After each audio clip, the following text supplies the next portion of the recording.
Em uma vila cercada por montanhas, onde os invernos eram rigorosos e os vales bem profundos, vivia um mestre carpinteiro que era conhecido por todos pela sabedoria das suas palavras.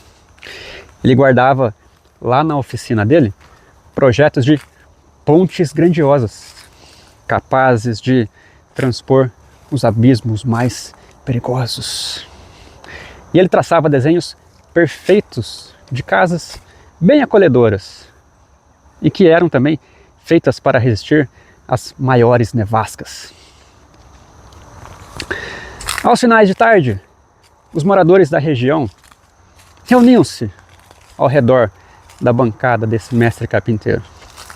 E ele falava com muita eloquência sobre a beleza da solidariedade, a importância de estender as mãos aos necessitados e o dever moral de proteger os viajantes das cheias imprevisíveis do rio que ali beirava.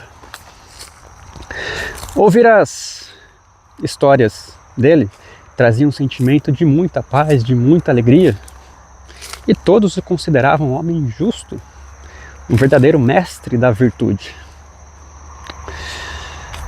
Lá na oficina dele repousava um grande espelho de metal polido, tá ligado? Veio lá de terras muito distantes esse metal.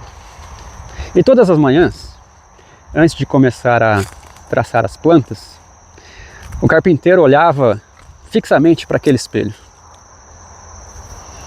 E o que ele via? E ele olhava para aquele espelho e via sua própria imagem.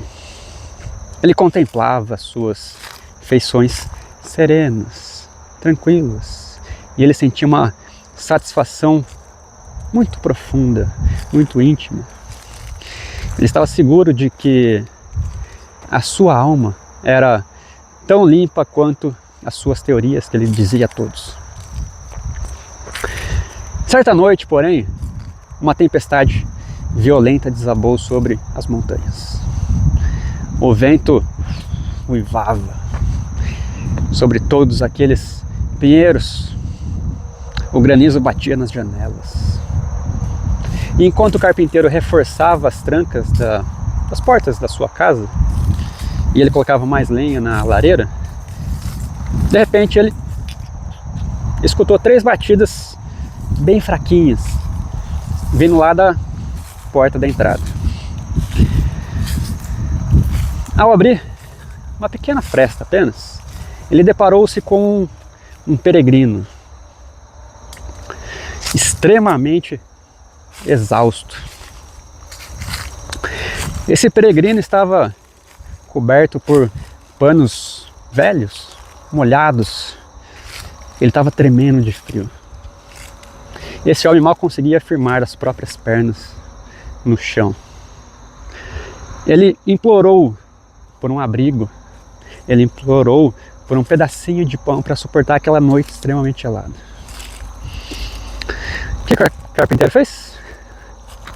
Ele olhou para o viajante e ele sentiu uma onda de compaixão muito forte vindo através da sua mente.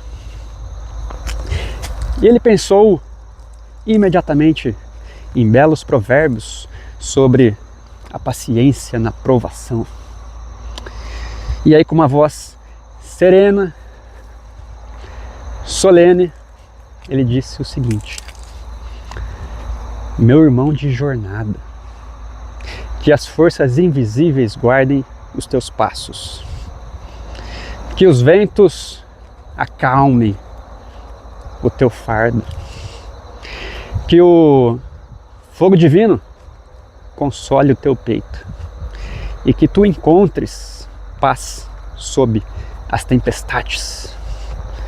Vai em paz e seja aquecido. E aí, com um gesto afável, o carpinteiro fechou aquela porta pesada. Ele trancou o ferrolho. Ele voltou para o calor da sua poltrona, muito satisfeito com as palavras que proferiu para aquele que acabara de ir embora.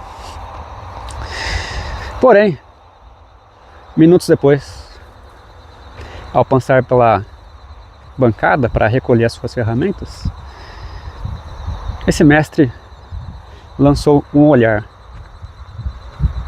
rotineiro para aquele espelho de metal polido.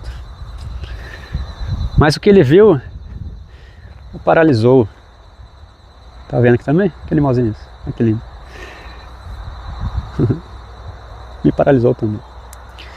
O que ele viu paralisou. E o que que era?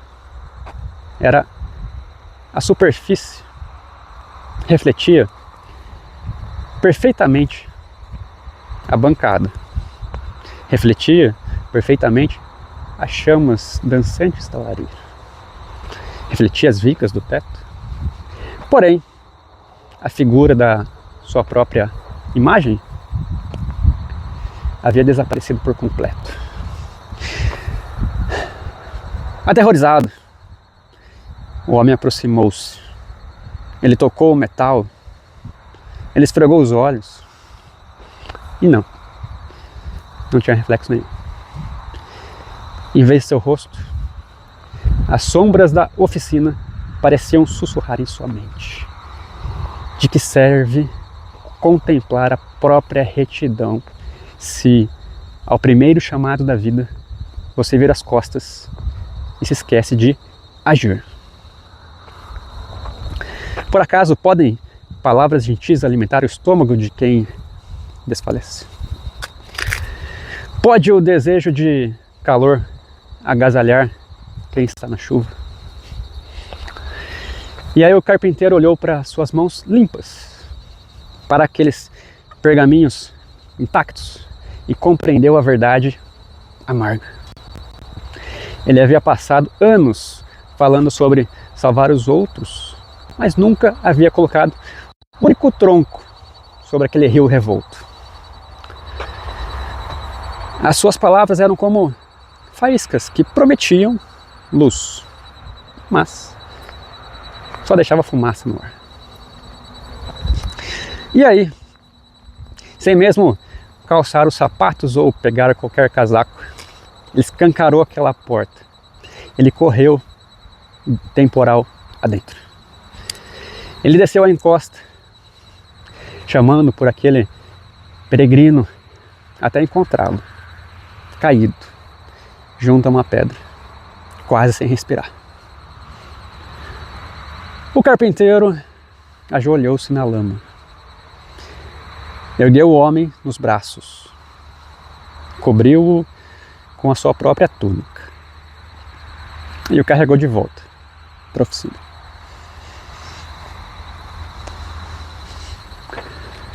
E durante toda a madrugada, aquele carpinteiro trabalhou em silêncio.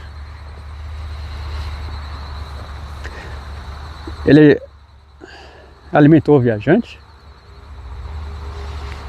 ele aqueceu suas roupas na lareira, tratou os pés feridos e lavou as mãos e as enxugou. Quando o sol despontou no horizonte e a tempestade cessou, o carpinteiro caminhou com passos lentos, cansados, e foi até o espelho. E dessa vez, ao olhar para o metal, ele novamente viu o seu reflexo.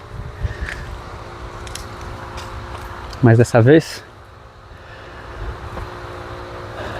não era a imagem de um orador impecável, mas era o rosto de um homem bem cansado, marcado pela lama, pelo suor, cujos olhos finalmente refletiam a verdade de um coração que aprendeu a servir.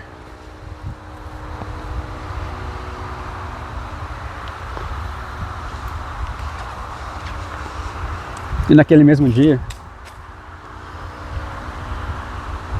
o carpinteiro recolheu seus projetos teóricos, ele pegou o machado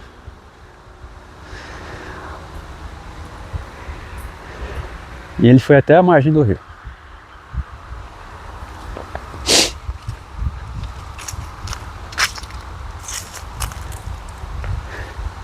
Tronco por tronco.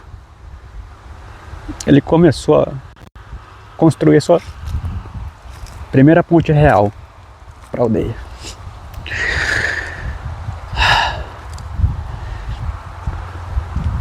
Tiago, Filho de Deus e do Senhor Jesus Cristo.